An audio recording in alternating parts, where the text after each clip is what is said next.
As a Usu, what do you do and who you are, where you come from also. And yeah, Where I giving come you the from. space. Where you come from, yes. Okay, thank you. I am Sister Nwabisa Nyangule. I'm the health service manager for our campus clinic. Where do I come from? Yeah. Where do you come from? They want to know. Maybe So you're... Limpondo. I'm from the Eastern Pondoland. Oh, okay, Yes. okay. It's just Eastern Cape. Flagstaff, Okay. Bizana, Lusikisiki, Mount Eli. Not Mount Eli. Tabankul, I think, and some, yeah. Nah, I'm sure I'm proud of Mampondo of 18 what they produce here. Okay, so let's get to the business of the day, Namhlanje. But I think Iame is straightforward, okay. Since I visited here, Name as part of the Walter Zulu University student, I want to understand about some of the things I may not know. The only thing I know here, last time when I came here, I was it's private. Okay, that is why I know you was. It was private. But it was private, not that big. So it's not that big, but fair too. So I was here, and then the only thing I saw is the room whereby you service us. You see, like I was having a flu, but fair too. So and I was there for. You don't even need to explain yourself. It's private. So you gave me the pills and all that, and then you did what is usual to most of the time you go to the clinic and then something that is usual. But again, I think the first question that most of the students want to know is what do they bring, especially the first year students, what do they bring when they come to the clinic? I believe that they don't have to come just empty-handed and be like, blah, blah. So what do they bring that is expected from them? Okay, so when a student visits our clinics, you are supposed to bring your student card, current year student card, a proof that you are a registered student for the current year. I believe some of the students don't have student card as yet, maybe because the queue is still long for making a student card. So we take the proof of registration, but the proof should have a face, an ID. So we accept a proof with an ID document with something that shows that the person on the proof is the same person that is on the registration. So, yeah. But usually students these days, they have their documents, soft copy documents on their phone, so it's easy. Yeah.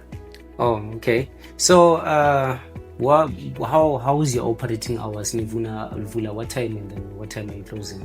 Okay, so our clinic operates from Monday to Friday. Monday to Friday? Yes. It doesn't operate on holidays, on weekends. So we operate from Monday to Friday at 8 to 4:30.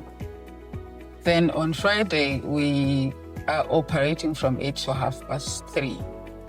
Yeah, but there is a twist on Friday. Ne? Fridays, after lunch hour, we don't see much of students.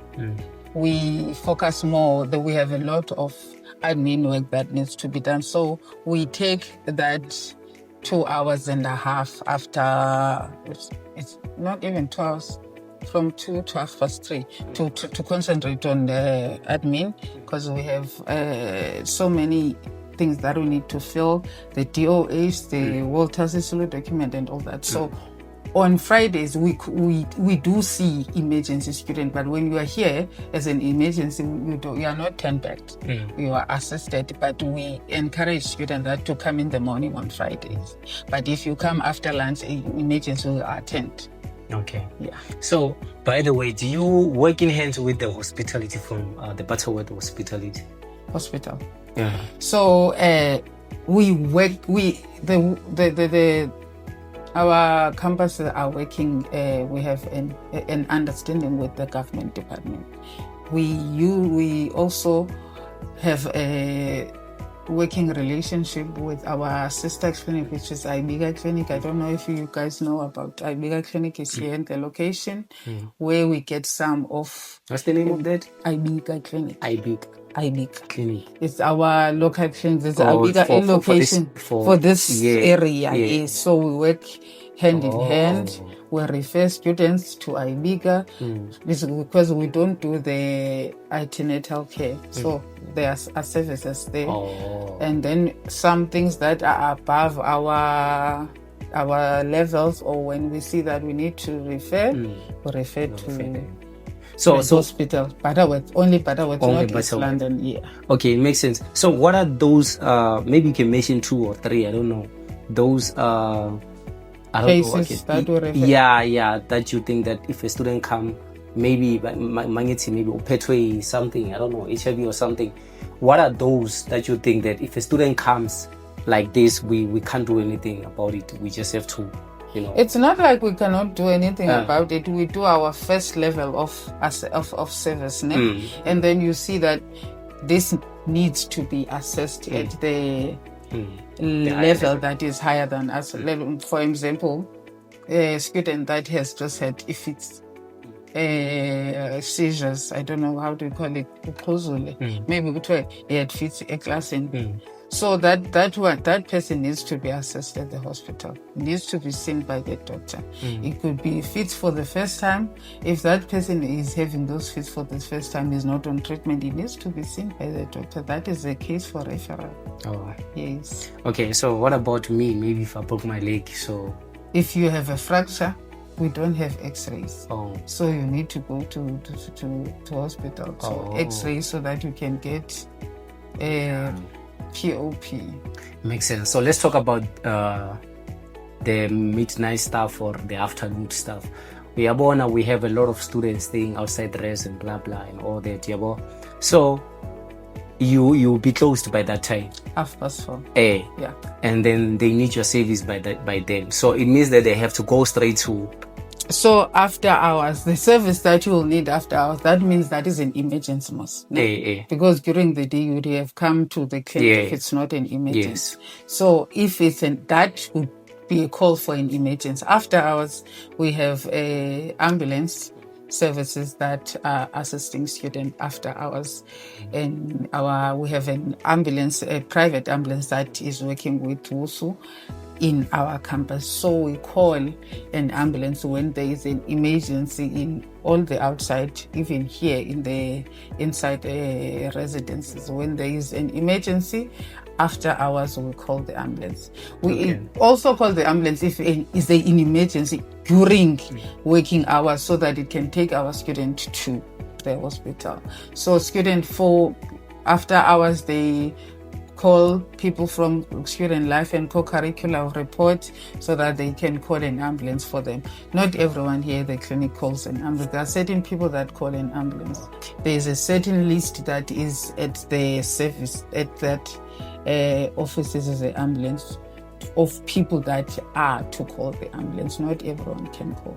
Okay. Yes. No, to save her time, remember she's working, she's on her time, so I don't want to waste her time. But if you want to know more about the services in here, you know where to go. So this is Butterworth Clinic Campus. For students only, right? Not. Student. It's most for student only, but stuff we see in emergency cases and stuff. But they come here, the staff members. Yeah. They pay. Yeah. Because it's not their services. It's for students. It's meant for students. Yeah. No, I understand this. So, Siyabonga again, ma'am. So I don't know what. Yeah, I wanted to know. Do you have like some activities that you do offer to the students that we may not know about, like maybe the activities and all that? Okay, so we have peer educators. We usually recruit every year peer educators. That is the program that we have at the clinic. Those peer educators, they are an extra hand to the students. We believe that students are more open to speak to their peers than to us. Also, their peers are the ones that are with them in the residences. So We recruit every year a certain number. We train them to be able to assist their fellow students, also understanding the matters of Zase Clinic. And then when a peer helper is trained, it stays a peer educator. Yes. Even those that were trained last year, they know what to do even this year. So we every year we train. And then they also, when we have programs like we're gonna have a first things first campaign in March, where we test students for certain things, know your baseline, Yes. your HIV status, your blood pressure, your all. So they are the ones that spread the word. They are active when you're doing those campaigns. So Okay. yeah. And students are welcome to volunteer. Some do get stipend.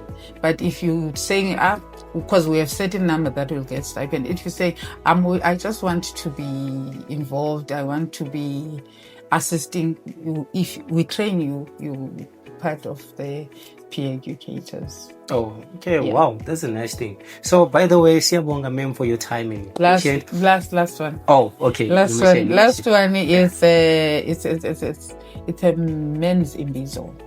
Men Imbizo. Mbizo. Yes. Okay. What do they do there? It's another program that is still a baby. It's for male students only. We're trying to create a safe space for males, so where they can share, they can learn. Yet it is led by the male nurse in our clinic. So it's a new baby that is growing. Yeah. Yeah, well, I would like to know deeper about it. I guess next time we have to come and know about medicine.